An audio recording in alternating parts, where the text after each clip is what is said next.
मेरा ये channel subscribe करें और मेरे हर अपडेट आपको मिले, इसके लिए बेल आइकन जरूर दबाइएगा। सुबह सुबह मैं जगा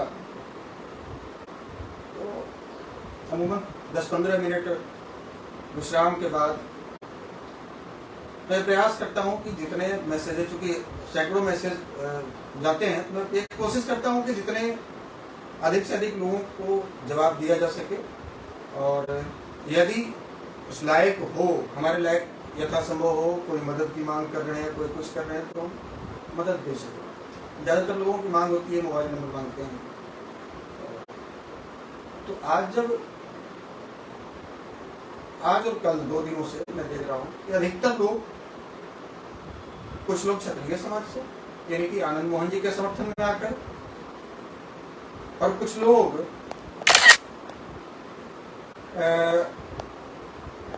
ब्राह्मण समाज के लोग मनोज झा जी के समर्थन में आकर कई प्रकार के टीका टिप्पणी कर रहे हैं। अनेक प्रकार से कई लोग तो उत्तेजित करने वाले शब्दों का भी प्रयोग किए, और आपने देखा होगा कि हमने भी इस शब्द का प्रयोग किया है। वास्तव में इस लोकतांत्रिक व्यवस्था में वो शब्द उचित नहीं है, और हम उसके लिए जिन्हें भी हमारे उन शब्दों से जिन्हें भी लगा हो कि जिनके भी आत्मा को या मन को ठेस पहुंची है, उनसे क्षमा प्रार्थी हैं। और कुछ साथी तो काफी खुश थे, सुबह से इसी बात को लेकर इंतजार में थे कि आज शाम को 7 बजे बहुत मजा आने वाला है। और आज आशुतोष जी टुन्ना पांडे जी वाले रोल में आने वाले हैं। तो हम, टुन्ना पांडे जी हमारे बड़े भाई हैं, मैं उनका काफी सम्मान करता हूँ। तो आऊँगा, इंतजार करें आप लोग, उस रूप में भी आऊँगा। तब तक आप मूल चीजों को समझें कि पहले इस प्रकरण पर हम आते हैं। बहुत सारे लोगों का है कि भाई ब्राह्मण यदि रावण हो तो ब्राह्मण का हम सम्मान नहीं करेंगे, और कुछ लोगों का कहना है कि राजपूत यदि ब्राह्मण पर टिप्पणी करने वाले हों, ब्राह्मण को सम्मान न देने वाले हों, तो हम उन पर अभिमान नहीं करेंगे। तो देखिए, ठीक है, दोनों बातें अच्छी हैं, और ब्राह्मण भी अपने संस्कार से ही, जिसके पास ज्ञान है, और ज्ञान यदि सार्थक है तब वो ब्राह्मण कहलाने के लायक है। और यदि क्षत्रिय कायर है तो वो उस पर अभिमान करने के लायक नहीं है, मतलब वो सम्मान के लायक नहीं, वो क्षत्रिय कहलाने के लायक नहीं। ब्राह्मण यदि वेद पाठी नहीं है, ब्राह्मण के पास यदि वो पूजा पाठ नहीं कराते उनके पास, या उनके पास ज्ञान नहीं है शास्त्रों का, या किसी प्रकार की कोई अशोभनीय टिप्पणी किसी जाति किसी धर्म पर करते हो, तो वो ब्राह्मण भी पूजनीय नहीं है। लेकिन क्षत्रिय भी यदि कायर हो और ब्राह्मण के खिलाफ जाकर स्टेटमेंट दे, तो वो क्षत्रिय भी क्षत्रिय कहलाने के लायक मेरे ख्याल से नहीं है। तो हम फिर से एक बार उन दोनों नेताओं को हम कहना चाहेंगे कि आप अपनी राजनीतिक चाल में जो आप चल रहे हैं, वो चाल है, हम समझ रहे हैं। आम जनता समझे या न समझे, हालांकि आम जनता भी बहुत हद तक इस चीजों को समझ रही है, पर हम तो भली बात है, चूंकि हम भी काफी दिन से पिले हुए हैं, कई वर्षों से आप लोगों के बीच में रह रहे हैं, आप सबों के साथ हैं, और आप सबों का खेल समझ रहे हैं, समझने का प्रयास कर रहे हैं। तो एक ही पार्टी के 2 चेहरे और एक ही पार्टी के 2 मोहरे, कल तक केवल अगड़ी पिछड़ी करने वाली पार्टी, बैकवर्ड फॉरवर्ड करने वाली पार्टी, आज फॉरवर्डों के भी वोट में सेंधमारी करने के लिए ब्राह्मण राजपूत करवा रही है। तो इस बात से ऐसा भी नहीं कि हम लोग, हाँ, राजनीतिक रूप से काफी हम लोग मूर्ख हुए हैं, मूर्ख कह रहा हूं, सवर्ण समाज के लोगों को राजनीतिक रूप से अबोध कह रहा हूं, मूर्ख कह रहा हूं। इसलिए कह रहा हूं क्योंकि आप यदि समझदार होते, आप यदि परिपक्व होते, तो आज भी आप में इतनी ताकत थी कि आप इस प्रकार से, आपको छोड़कर इस देश में राजनीतिक हवा नहीं बह सकती थी। आप तो अपनी ताकत का इस्तेमाल एक दूसरे को कमजोर करने में लगा दिए ना, और आप इस षड्यंत्र में फंसते चले गए। और यही वजह हुआ कि आज विगत 30 वर्षों से, 40 वर्षों से क्या हो रहा है और आपकी क्या स्थिति है, कौन लोग आपको लड़वा रहे हैं, कौन लोग राज कर रहे हैं, आपका ध्यान उस तरफ जा ही नहीं रहा है। आप तो केवल एक को हराओ, दूसरे को जिताओ, एक आप खुद को जिताने के लिए नहीं लड़ रहे हैं। खुद को जिताने के लिए जब लड़ेंगे, खुद को कहने का मतलब ये नहीं कि ब्राह्मण केवल ब्राह्मण को वोट दे, राजपूत का विरोध करे, भूमिहार का विरोध करे, कायस्थ का प्रत्याशी उसका विरोध करे। राजपूत का मतलब ये नहीं कि वो राजपूत के कैंडिडेट को वोट दे और जहां भूमिहार कैंडिडेट हो उसको वोट नहीं दे, वहां किसी और को दे दे। तो भैया ये सिंगल फिर तो आप ऐसे ही रहेंगे। जब तक ये सबको लेकर चलने वाली भावना आपके भीतर नहीं जलेगी, जब तक आप ये नहीं समझेंगे कि हम पूरे सवर्ण एक हैं, और जब तक एक नहीं होंगे, जब तक एकजुट नहीं होंगे, तो ऐसे ही बारी बारी से जितने हम बढ़ते जाएंगे उतने ही हम कटते जाएंगे। ये बात आपके इस खोपड़ी में घुसती क्यों नहीं है? इसको तो घुसाना पड़ेगा आपको अपने दिमाग में। हम भूमिहारों का, ब्राह्मणों का संगठन चलाते हैं, लेकिन राजपूत समाज के साथ में भी यदि घटना घटी छपरा में, तो हम गए कि नहीं गए वहां? उसी प्रकार से चाहिए कि कोई क्षत्रिय भाई यदि करणी सेना के लोग हैं या क्षत्रिय महासभा के लोग हैं, यदि क्षत्रिय संगठन चला रहे हैं, राजपूतों का संगठन चला रहे हैं, हम ठाकुर नहीं बोल रहे हैं। ठाकुर उस मानसिकता को कहा जाता है, आप समझिए। ठाकुर किसको कहते हैं? जमींदार को। तो बिहार की रियासतें आप उठाकर देख लीजिए ना, भूमिहार और ब्राह्मण मिलाकर 50,000 से अधिक रियासतें तो भूमिहार और ब्राह्मणों के पास हैं, और सबसे अधिक रियासतें भूमिहारों के पास में। उस हिसाब से तो बिहार में ठाकुर भूमिहार हुए। और ये सच है कि ठाकुर मतलब मिथिला में ठाकुर भूमिहार लिखते हैं, झा ब्राह्मण लिखते हैं, कहीं शर्मा हम भूमिहार लिखते हैं। तो आप पंजाब में चले जाए, दिल्ली में चले जाए, हरियाणा चले जाए, वहां शर्मा ब्राह्मण लिखते हैं। हमारे यहाँ जहानाबाद या पूरे मगध क्षेत्र में चले जाए तो ठाकुर नाई लिखते हैं। तो ठाकुर कहने का उनका जो सेंस था मनोज झा का, वो था ठाकुर, वो जमींदारी सोच। लेकिन वो जो आप इशारा किए कि कुआं ठाकुर का, पानी ठाकुर का, या बैल ठाकुर का, हल ठाकुर का, हल पे मुठ हमारा, ये जो आप जो कह रहे थे, ये आप उस सामंती या शोषक के हिसाब से आप उन जमींदारों को या उन लोगों को जिनके पास जमीनें हैं, जिनके पास उस समय कुआं तालाब थे, आप उनको एक सामंती और शोषक के रूप में प्रस्तुत कर रहे थे संसद में। जबकि इस पर आपका कोई अधिकार नहीं होता है, कोई अधिकार नहीं बनता है। आज के डेट में तो सबसे ज्यादा शोषण का शिकार मनोज झा जी आप ही के जाति के लोग हो रहे हैं। दर दर झोला टांगकर भीख मांगने वाले किसी जाति दूसरे नहीं मिलेंगे। सब 90% इस देश में ब्राह्मण लोग भीख मांग रहा है। लोग बोलते हैं मंदिर में घंटी बजाओ, कितना रुपया दान देते हैं मंदिर में, और जो दान देते हैं वो गरीब पुजारी को मिलता है क्या? महावीर मंदिर में जो दान चढ़ता है वो गरीब ब्राह्मण को मिलता है क्या? बालाजी मंदिर में जो दान चढ़ता है, शिरडी साईं मंदिर में जो अरबों रुपया दान चढ़ता है, वो किसी गरीब की झोली में जाता है क्या? वो सब अमीरों की झोली में जाता है, और वो भी उस हिसाब से ठाकुर है, वो भी उस हिसाब से सामंती और शोषक है। तो मनोज झा जी, आपको इस प्रकार से टिप्पणी न करके आपको ये टिप्पणी करनी चाहिए थी कि आज जो लोग भी शोषित हो रहे हैं वर्तमान में, आप इतिहास जाकर 100 साल पुराना, पहले हमारे दादा परदादा क्या किए नहीं किए, हम तो नहीं देखे, ना आप देखे होंगे मनोज झा जी, नहीं देखे होंगे आप। और यदि देखे भी होंगे तो आप तो डीयू के प्रोफेसर हैं, आप तो पढ़े लिखे, आप तो दिल्ली यूनिवर्सिटी में पढ़े हैं, आप तो बढ़िया परिवार से होंगे, तो आपके भी पूर्व शोषण किए होंगे कहीं ना कहीं, अगर किए होंगे तो। लेकिन हमने तो नहीं देखा। हम आज देख रहे हैं कि आज हमारे समाज के लोगों का जो लुंगी है ना, उसके पिछवाड़े पर वो फटा हुआ छेद 5 को दिखाई देता है, जो गांव में लुंगी पहनता है, जो गांव में बनियान पहनता है ना हमारे समाज के लोग, और गांव के जो चौक चौराहे पर या मंदिर पर शाम के टाइम में बैठता है, उसमें से 10 भूमिहार या 10 ब्राह्मण यदि बैठा हो तो 9 के बनियान में छेद होता है, 9 के गंजी में छेद होता है। 9 के घर में शाम के टाइम में सब्जी नहीं मिलेगा। शोषण किसका हो रहा है? और सरकार कहती है कि आप जमींदार हैं, आपके जैसे लोगों की वजह से कहती है सरकार, कहती है, पार्टियां कहती है, नेता कहते हैं कि हम सामंती और शोषक हैं, ये आपके जैसे लोगों की वजह से कहते हैं, जो संसद भवन में खड़ा होकर हमें शोषक, सामंती, ठाकुर साबित करने में लगे हुए हैं। आपकी जाति के ही कह तो रहा हूं कि आप ही के जाति के लोग दिल्ली में शौचालय में लैट्रिन सफाई कर रहे हैं, सुलभ शौचालय के मालिक मर गए, मृत्यु हो गई उनकी। आज जाकर उस सुलभ शौचालय में देखिए कि कितने ब्राह्मण वहां पर शौचालय सफाई करने का काम कर रहे हैं। अरे ट्रेंड बना हुआ है, ट्रेंड बना हुआ है। बड़े बड़े महानगरों में धोती पहनकर, जनेऊ पहनकर ब्राह्मण लोग हमारे यहाँ भोजन बनाएंगे, मैथिल ब्राह्मण लोग, तब हमारे घर का भोजन शुद्ध होगा। और उनकी महिलाओं को पहनने के लिए ब्लाउज नहीं है, ऐसे कपड़ा एक लपेटी रहती है। शोषण किसका हो रहा है?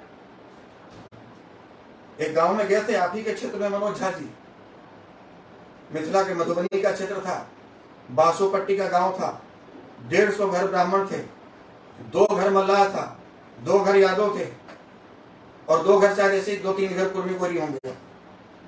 एक गरीब ब्राह्मण, आपने भी देखा होगा, शायद जितने भी लोग जुड़े हुए हैं आप लोगों ने देखा होगा, एक ब्राह्मण जो दोनों पैर से लाचार, बढ़िया से चल नहीं सकता बेचारा, बैसाखी लेकर, और पत्नी उसकी गूंगी और बहरी। उम्र, उन दंपति की उम्र 70 साल से ऊपर। एक ही बेटा था। गांव में जो छोटा सा मंदिर था वहां फूल और प्रसाद बेचता था। गांव के ही वो लोग जिन्हें आज आप शोषित कहते हैं कि ये शोषित वर्ग है, देखिए वो कैसे शोषक वर्ग हो गया और आपके जाति के लोग कैसे शोषित हो गए। हम इसकी कहानी सुना रहे हैं। गांव के वो लोग उस दंपति के एक जो सिंगल बेटा था उसके पास गए, माँ बाप का अकेला सहारा, लंगड़ा बाप और गूंगी बहरी माँ, और रहने के नाम पे, घर के नाम पर आधे कट्ठे में 3 भाई मकान बना के रह रहे थे। सबको एक एक रूम हिस्सा मिला था, वो भी कपड़ा भी नहीं था, फूस था। उसको लोग बोला कि तुम, वो शराब माफिया थे गांव के लोग, जो सैनी समाज का था, जो यार बोले तुम अपने जहां पर पूजा के लिए या जहां फूल और प्रसाद रखते हो मंदिर में, वहां पर तुम 2-4 पेटी शराब रखा करो, ताकि प्रशासन को शक नहीं होगा कि यहाँ पर शराब तो नहीं बेचा जा सकता है और हम वहां से शराब बेचेंगे। उसने मना कर दिया कि नहीं, हम तो भगवान के लिए यहाँ प्रसाद रखते हैं, हम यहाँ फूलपत्ती रखते हैं, भगवान को भेंट अर्पण होता है, हम कैसे वहां रखें शराब। आपको विश्वास नहीं होगा कि माँ बाप चूंकि लाचार थे, उनके सामने से खींचकर मोटरसाइकिल पर जबरदस्ती बैठाया गया बीच में उस लड़के को, मना करने के बाद, और गांव के खेत में ले जाकर नाक और मुंह में और कान में करंट सटा के उसको मार दिया गया। गांव में जो हमको जानकारी मिली, वहां के स्थानीय कुछ लोगों को भेजा, जो लोकल पत्रकार थे, जो इस तरह से जो चैनल चलाते हैं बेचारे यूट्यूब पर, उनको हमने भेजा। गांव का एक भी ब्राह्मण उनके डर से स्टेटमेंट देने को तैयार नहीं हुआ। कोई ये बोलकर दरवाजा बंद कर लिया कि हम भोजन कर रहे हैं, कोई ये बोलकर वहां से उनसे पिंड छुड़ा लिया कि नहीं हम तो खेत जा रहे हैं, हम नहीं बोल सकते हैं, कोई ये कह दिया कि नहीं हमने नहीं देखा, हमको जानते ही नहीं है। और आपको यकीन नहीं होगा, जब हम लोग पूरी टीम के साथ, मधुबनी के भी कई साथी अभी जुड़े होंगे यहाँ पर, हम जब पूरे मधुबनी इकाई के साथ वहां पहुंचे तो समझिए कि तब तो कम से कम उनके मन से भय खत्म होना चाहिए था। 150 घर ब्राह्मण, बावजूद इसके उस पूरे गांव 150 घर से, मैं साक्षात कह रहा हूं, बहुत सारे लोग अभी मेरी बात को सुन रहे होंगे मधुबनी से, जो उस दिन हमारे साथ में थे, केवल एक व्यक्ति हमारे साथ में खड़ा मिला, उस पूरे गांव का केवल एक व्यक्ति। आज बताइए कि किसका शोषण हो रहा है, क्यों, किस डर से वो लोग नहीं निकले, क्या कारण था? वो विकलांग व्यक्ति, वो गूंगी महिला, वो फूल बेचने वाला, भगवान को प्रसाद बेचने वाला 150 घर का दुश्मन तो नहीं हो सकता था, जो उसके मरने के बाद भी नहीं आया, इतने नृशंस हत्या के बाद भी कोई घर से नहीं निकला? ये खौफ था, वो शोषित लोग थे जिनका शोषण हो रहा था। आपको ये बोलने में संसद भवन में शर्म आती है मनोज झा जी कि आपके जाति के सबसे ज्यादा लोग आज शोषित हो रहे हैं। आप जो कविता बनाते हैं, आप पढ़े लिखे हैं, डीयू के प्रोफेसर हैं, आप इस पर भी एक दिन कविता बनाइए। आपसे हाथ जोड़कर हम विनती कर रहे हैं, आपसे हाथ जोड़कर आग्रह कर रहे हैं और क्षमा भी मांगते हैं। हमने आपके डीएनए के बारे में बोला और बिहार तक का जो चैनल पर चलाया गया ट्विटर पर, आपने उसको शेयर करके थैंक यू बोला, आपको शायद बुरा लगा हो। हम पुनः एक बार हाथ जोड़कर माफी मांगते हैं, लेकिन आपसे उतने ही प्रेम से हाथ जोड़कर और उसी विश्वास के साथ में आपसे आग्रह करते हैं कि यदि ये वीडियो आपके पास पहुंचता हो तो आप कृपया एक बार उन गरीबों के लिए भी कविता बनाइए जो आपकी जाति से, उन गरीबों के लिए भी कविता बनाइए जो आपकी नजर में ठाकुर हैं, चाहे वो राजपूत हैं, चाहे भूमिहार हैं, चाहे वो लाला या किसी भी जाति के हों, उनके लिए बनाइए। आप जाति जनगणना की बात कर रहे थे, आपकी जाति के लोगों को जनगणना कराने से क्या लाभ मिल जाएगा मनोज झा जी, क्या आप ये बता सकते हैं हमको? आपके जाति के लोगों को क्या लाभ मिलने वाला है और क्या वास्तविक उनकी गिनती होगी? हम आपको बताते हैं कि नहीं होगी। हजारों मैसेज और कॉल मेरे पास आए हैं कि भैया मेरे घर पे तो कोई जाति जनगणना वाला आया ही नहीं कर्मचारी, हमसे तो कोई पूछा नहीं, और सरकार कह रही कि हमारे पास सारा रिपोर्ट तैयार है। तो भैया कैसे तैयार है, कहां से हवा हवाई आपने जानकारी हासिल कर ली? और ये वही आपके जाति के लोग हैं जिनके दरवाजे पर कोई नहीं गया, और आप उनके हितैषी बन रहे हैं।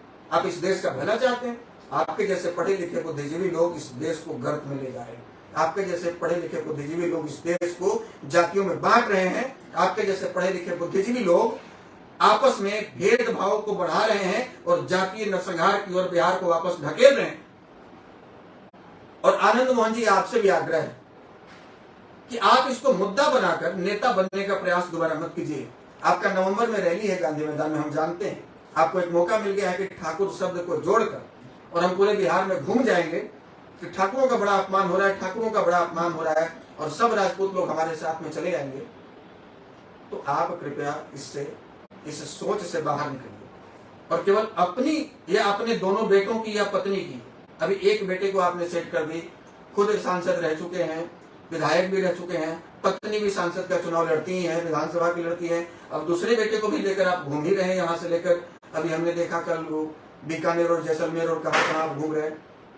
तो पूरे खानदान को सेट करने की चिंता आपको है, तो आप उनके जगह पर कोई और राजपूत को भी तो लेकर घूमते हैं, जिनको टिकट दिलवाने की पैरवी आप लालू प्रसाद यादव जी से करते, जिस पार्टी में भी आप हैं। आप क्या पार्टी आला कमान से कहे इस प्रकार की टिप्पणियां शोभनीय है, नहीं होनी चाहिए? आप बेवजह मीडिया में बयानबाजी करके एक देश में, बिहार में दो जातियों में तनाव की स्थिति पैदा करना चाहते हैं। यह बिल्कुल गलत है, गलत है और गलत है। आनंद मोहन जी, हम आपकी बहुत इज्जत करते हैं, लेकिन व्यक्तिगत लाभ के लिए, व्यक्तिगत राजनीतिक लाभ के लिए आप इस प्रकार से आप अशोभनीय टिप्पणियां मत किया कीजिए किसी जाति विशेष पर। और जो लोग भी उल्टे पलटे टिप्पणी कर रहे हैं, उनसे हाथ जोड़कर विनती है। आज मैं चूंकि सुबह उठा तो कई ऐसे आपत्तिजनक शब्दों का प्रयोग किया गया था इनके कुछ चमचों के द्वारा, इन दोनों नेताओं के, जिससे मैं थोड़ा आक्रोशित हुआ, आवेशित हुआ। आपको पता है कि फौजी आदमी को गुस्सा आता है, निश्चित रूप से आएगा, और गलत का विरोध सब दिन करूंगा, चाहे हमारे शरीर का आखिरी कतरा क्यों न बच जाए, वो भी देना पड़े तो दे देंगे, लेकिन गलत के सामने झुकेंगे नहीं, और सच का समर्थन हमेशा करते रहेंगे, सत्य बोलने से कभी डिगेंगे नहीं। तो जब वो अशोभनीय टिप्पणी हमने देखी, उसमें कई प्रकार की अपमानित या परिवार से संबंधित गाली गलौज जैसे शब्द थे, तो रहा नहीं गया। और मुझे लगा कि मैं समाज सेवा में ये करने सुनने के लिए तो नहीं आया, और मुझे लगा कि इनको उसी भाषा में जवाब देनी चाहिए, चाहे वो जो हो, चाहे वो जो लोग भी हों, जिस भाषा में जवाब चाहते हैं उसी भाषा में जवाब देंगे। और हमको मौत का तो डर है ही नहीं, वो तो यहाँ कफन बांध के घर से निकले हुए, और सारा खेल खेले हुए हैं जीवन का, और सारा जीवन का रंग देख चुके हैं, हर घाट का पानी पी चुके हैं। इसलिए अब तो हमको कोई चिंता नहीं है कि तुम किस क्षेत्र से आओगे और कैसे दाव लगाओगे, और वो हमको दाव नहीं पता है, सब पता है। तो हमें लगा कि उसी भाषा में हमको जवाब देनी चाहिए। फिर लगा कि अपने ही लोग हैं, चाहे राजपूत समाज के लोग हों, चाहे ब्राह्मण समाज के लोग हों, किसी भी समाज पर या किसी व्यक्ति पर यदि हम टिप्पणी करते हैं तो वो अपने ही समाज का बच्चा है, अपने ही समाज का कोई भाई है, अपने ही समाज का कोई चचा है। इसलिए और कुछ लोग किस प्रकार से कयास लगा रहे थे, तो वो आपकी अपनी मर्जी है।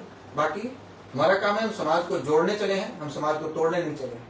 किसी व्यक्ति विशेष पर हम टिप्पणी नहीं करेंगे, हम समझाएंगे, हम कोशिश करेंगे, उनसे आग्रह करेंगे, विनती करेंगे। हमने मनोज झा जी से भी आग्रह ही किया है, हमने आनंद मोहन जी से भी आग्रह ही किया है, और जो भी समाज के लोग हैं इस प्रकार से जो अपशब्द भी मेरे खिलाफ कह रहे हैं, तो वो घूंट भी हम पीते हैं समाज की खातिर, क्योंकि अभी वो समय नहीं है कि हम आपस में अपनी शक्ति का प्रयोग एक दूसरे को कमजोर करने के लिए करें। तो अभी हम पहले ही बहुत कमजोर हो चुके हैं, इसलिए बहुत कुछ सहकर, बहुत कुछ सुनकर समाज को एक करना है। और क्षत्रिय समाज के लोग या ब्राह्मण समाज के लोग, कायस्थ समाज के लोग या अन्य समाज के लोग, किसी भी जाति के लोग हों, आप ये न समझिए कि हम आपके विरोधी हैं, आपके दुश्मन हैं, हम आपके अपने हैं। हम जिस ऑर्गेनाइजेशन, जिस संगठन में रह के आए हैं, वहाँ शेर, बकरी, सियार सब एक ही तालाब में पानी पीता है, वहाँ किसी जाति में कोई भेदभाव नहीं होता। और हमने वही बचपन से सीखा है, जब से समझदारी हुई है। आज मेरी मजबूरी है, कई लोग कहते हैं कि आप जातिवादी हैं, ब्राह्मण करते हैं, भाई हमारा घर एक नहीं है, हम गांव एक करने का ठेका नहीं ले सकते। हम पहले अपनों को जगा रहे हैं। अभी तो हम 50% ही अपनों को जोड़ पाए हैं। जिस दिन 80% भी जोड़ लेंगे उस दिन हम आगे की तरफ हाथ बढ़ा देंगे। तो अभी हमारा पूरा का पूरा ध्यान है, जैसे 5 नवंबर को बेगूसराय में भूमिहार ब्राह्मण महापंचायत हम लोग कर रहे हैं। किसी भी जाति के खिलाफ कोई टिप्पणी आपने नहीं देखी होगी। हम केवल अपनी बात कर रहे हैं, अपने अधिकार की बात कर रहे हैं, और ये होना चाहिए। दूसरी बात, आज जो गया में प्रेस कॉन्फ्रेंस करके वहां के स्थानीय साथियों ने, संगठन के साथियों ने जो प्रेस वार्ता करके घोषणा की है, आज बहुत ही शानदार कार्यक्रम हुआ। और 26 नवंबर को याद रखिए, 5 नवंबर बेगूसराय और 26 नवंबर गया के आजाद पार्क। 5 नवंबर बेगूसराय के जीडी कॉलेज परिसर और 26 नवंबर को गया जी जो गया शहर है उनके आजाद पार्क परिसर में। और उसके बाद फिर अगली तारीख हम लोग दिसंबर में तय करेंगे बरबीघा जो शेखपुरा जिला में है। तो हमारा ये कार्यक्रम उसके बाद फिर आगे भी कई जिलों में होगा। तो ये महापंचायत का भी कार्यक्रम हमारा निरंतर चलता रहेगा। और हमारी ये कोशिश है कि समाज के अधिक से अधिक लोग, लाखों लोग प्रत्येक महापंचायत में भाग लें, अपनी चट्टानी एकता का परिचय दें। और अभी हमारा पूरा का पूरा ध्यान इधर ही है। और बाकी जैसे टमटम में घोड़े को जोत दिया जाता है, ऐसे आंख में पट्टी लगा के न दाहिने देखना न बाएं देखना, केवल सीधा देखना है। तो आप समझिए कि अभी हम टमटम का ही घोड़ा बने हुए हैं। समाज का बोझ पीछे कंधे पर लादे हुए हैं और न दाहिने देख रहे हैं, न बाएं देख रहे हैं, सीधा देख रहे हैं। और इस सामने वाले रास्ते में यदि कोई आएगा तो फिर वो रौंदाएगा। इसलिए हम आपसे गुजारिश करते हैं कि हमारा रास्ता छोड़िए, हमको सीधे जाने दीजिए, हमको रोकने की कोशिश मत कीजिए। धन्यवाद, प्रणाम, जय हिंद, जय भारत,